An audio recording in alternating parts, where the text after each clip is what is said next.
मातृभूमि सेवा संस्थान के सभी बंधुओं को वंदे मातरम, भारत माता की जय।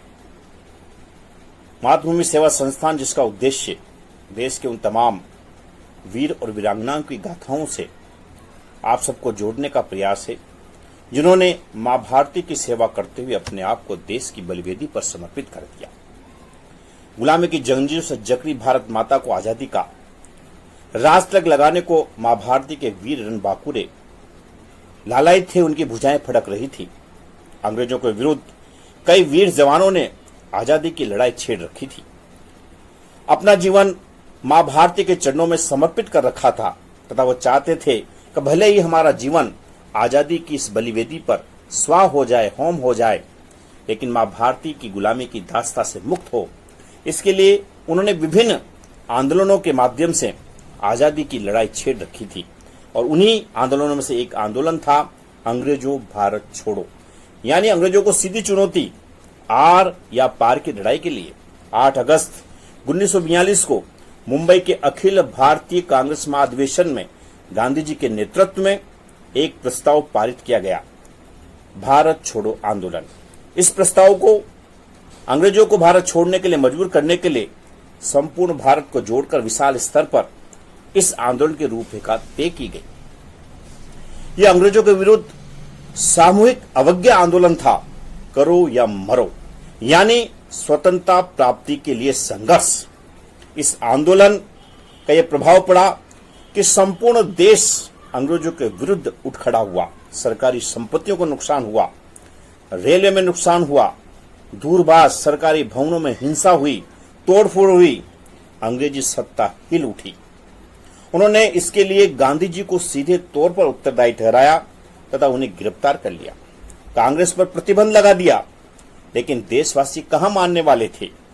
जब प्रमुख नेताओं को गिरफ्तार कर लिया तो स्थानीय स्तर पर कई नेतृत्वकर्ता उभरकर सामने आए, जिन्होंने इस आंदोलन की बागडोर को संभाला। उस दौर में पूरा विश्व द्वितीय विश्व युद्ध के दौर से गुजर रहा था।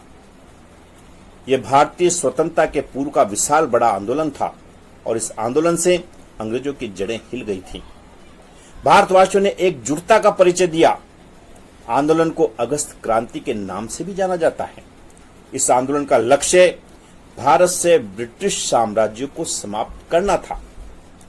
अगर हम इस आंदोलन की पृष्ठभूमि पर जाएं कि आंदोलन आखिर हुआ क्यों, तो ब्रिटिश सरकार ने स्टैफोर्ड क्रिप्स मार्च 1942 को भारत आए और भारत आने के समय उन्होंने भारतीयों से जो उनका प्रतिनिधिमंडल मिला तो भारतीयों की मांग थी कि पूर्ण स्वराज्य मिले, जबकि ब्रिटिश सरकार पूर्ण स्वराज्य नहीं देना चाहती थी। वह गवर्नर जनरल के वीटो पावर को अपने पास रखना चाहती थी। भारतीय प्रतिनिधिमंडल ने इस प्रस्ताव को खारिज कर दिया। क्रिप्स मिशन की असफलता के बाद भारतीय राष्ट्रीय कांग्रेस ने 8 अगस्त 1942 को मुंबई में यह निर्णय लिया कि भारत अपनी सुरक्षा स्वयं करेगा और साम्राज्यवाद तथा फांसीवाद का विरोध करता रहेगा। अंग्रेजों भारत छोड़ो का प्रस्ताव इस अधिवेशन में पारित हुआ। भारत छोड़ो आंदोलन का प्रस्ताव पास होने के बाद गांधी जी ने कहा था कि मैं एक छोटा सा मंत्र आपको दे रहा हूं। जो आपको दे रहा हूं वो मंत्र, उस मंत्र को अपने हृदय में अंकित करें, अभिव्यक्त करें। यह मंत्र है, करो या मरो।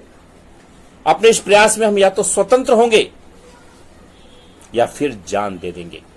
इस तरह भारत छोड़ो आंदोलन के दौरान अंग्रेज के विरुद्ध जो एक आंदोलन उठ खड़ा हुआ, करो या मरो, जो भारतीयों का एक नारा बना, अंग्रेजों भारत छोड़ो।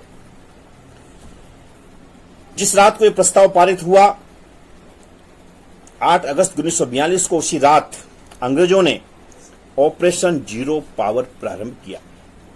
सभी प्रमुख नेताओं को गिरफ्तार कर लिया। अरुणा आशफ अली, जो एक स्वतंत्रता सेनानी थी, उसने 9 अगस्त 1942 को ग्वालियर टैंक जो मैदान था जहां पर अधिवेशन हुआ था, वहां पर तिरंगा फहराकर आंदोलन को गति दी। अंग्रेजों के हिंसक कार्रवाई का भारतीयों ने डटकर विरोध किया। 60,000 से अधिक भारतीय गिरफ्तार कर लिए गए। हजारों लोग इसमें महिलाएं भी थी, बच्चे भी थे, अंग्रेजों की गोलियों का शिकार हुए, मारे गए। लेकिन आंदोलन रुका नहीं और एक हिंसक आंदोलन का रूप लेकर आगे बढ़ता गया।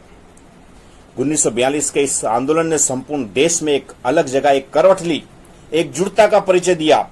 आजादी प्राप्त करने के लिए हर उम्र व हर वर्ग के लोगों ने अपनी जिम्मेदारी निभाई तथा अंग्रेजों को भारत छोड़ने पर मजबूर किया।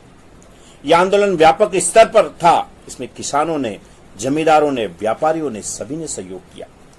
इस आंदोलन से यह बात सिद्ध हो गई कि भारतीयों की इच्छा के विरुद्ध अब ब्रिटिश अधिक दिन तक भारत पर शासन नहीं कर सकते। इस आंदोलन में जनसामान्य की भागीदारी बेहतरीन रही तथा पूर्व के आंदोलनों की अपेक्षा इस आंदोलन में लोगों ने उत्साह के साथ भाग लिया। इस आंदोलन का परिणाम यह रहा कि स्वतंत्रता की एक राह बनी। भारतीयों को यह आशा बनी कि अब वो स्वतंत्रता से ज्यादा दूर नहीं है। अंग्रेजों की गुलामी से शीघ्र वो स्वतंत्र होने वाले हैं। एक आशा इस भारत छोड़ो आंदोलन से बनी। वही अंग्रेजों को लगा कि वो ज्यादा दिन भारत पर राज नहीं कर सकते। इस आंदोलनों से अंग्रेजों की जमीन खिसक गई, भारतीयों का आत्मविश्वास बढ़ा। गांव से लेकर शहरों तक ब्रिटिश सरकार को चुनौती दी गई और इसी आंदोलन का परिणाम रहा कि इस आंदोलन के 5 साल बाद 14 अगस्त 1947 को अंग्रेजों को भारत को आजाद करना पड़ा और 15 अगस्त 1947 को भारतीयों ने अपने तिरंगों को फहराया, तिरंगे ध्वज को सलामी दी और स्वतंत्रता के उत्साह में सब शामिल हुए। यहाँ ये बात कहना चाहूंगा कि अगर संकल्प के साथ कोई काम किया जाता है तो सफलता निश्चित मिलती है। और हमारा उद्देश्य भी यही है कि हम समय समय पर मातृभूमि सेवा संस्थान के माध्यम से देश के उन तमाम वीर और वीरांगनाओं को नमन करें और उनकी वीर गाथाओं से आप सबको जोड़ने का प्रयास करें। पुनः मैं आप सभी का मातृभूमि सेवा संस्थान की ओर से हार्दिक स्वागत करता हूं, अभिनंदन करता हूं, नमन करता हूं। जय हिंद, जय भारत।